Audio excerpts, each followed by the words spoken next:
सवाल फिर आता है कि मेंस में वुमेन्स में ऑर्गेज्म बहुत टाइम लग जाता है आने में। बिल्कुल, उसका वो शारीरिक संरचना ही ऐसी है, वुमन की शारीरिक संरचना ही ऐसी है, या कि मैं यूं कहूं कि जो वुमेन है वो सरेंडर करने में बहुत टाइम लगाती है।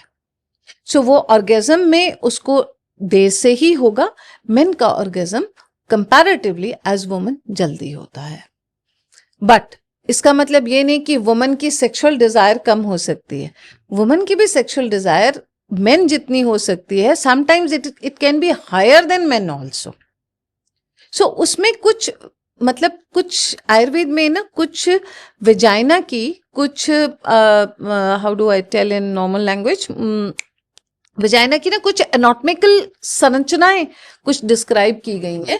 उसमें कुछ ऐसी विजाइनास होती हैं जहां पे उनकी tendency to have a more penovaginal sex is more. इसका मतलब ये आयुर्वेद में लिखा हुआ है ऐसा, ठीक है। हाँ, विमेन की सेक्सुअल डिजायर जो है वो एक दो लेवल पे आके कम होगी।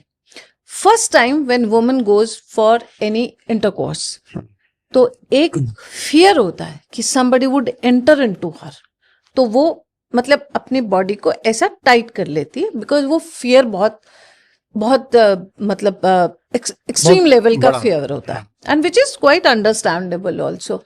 कुछ लोगों को फर्स्ट टाइम, कुछ विमेन को, नॉट लोगों को, कुछ विमेन को फर्स्ट टाइम इंटरकोर्स करने के बाद सिस्टाइटिस का प्रॉब्लम हो जाता है, constant burning sensation in the vagina which is very painful as a woman।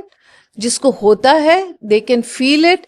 तो वो जैसे ही फिर वो सेक्सुअल इंटरकोर्स की बारी आती है ना, या नाम भी आता है, वो पेन और जलन के मारे वो सहम जाती है। और सेकेंड स्टेज आती है जब पेरीमेनोपॉज होता है।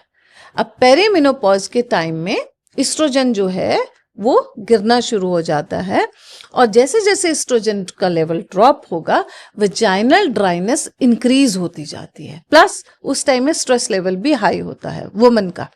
सो वेजाइनल ड्राइनेस जब इंक्रीज होगी तो any friction would cause some irritation, और जब इरिटेशन होगी तो भय के कारण वो अपनी मांसपेशियों को संकुचित करेगी, और जब संकुचित करेगी फोर्सफुल एक्ट होगा तो पेन होगी, तो she would just run away from the penovaginal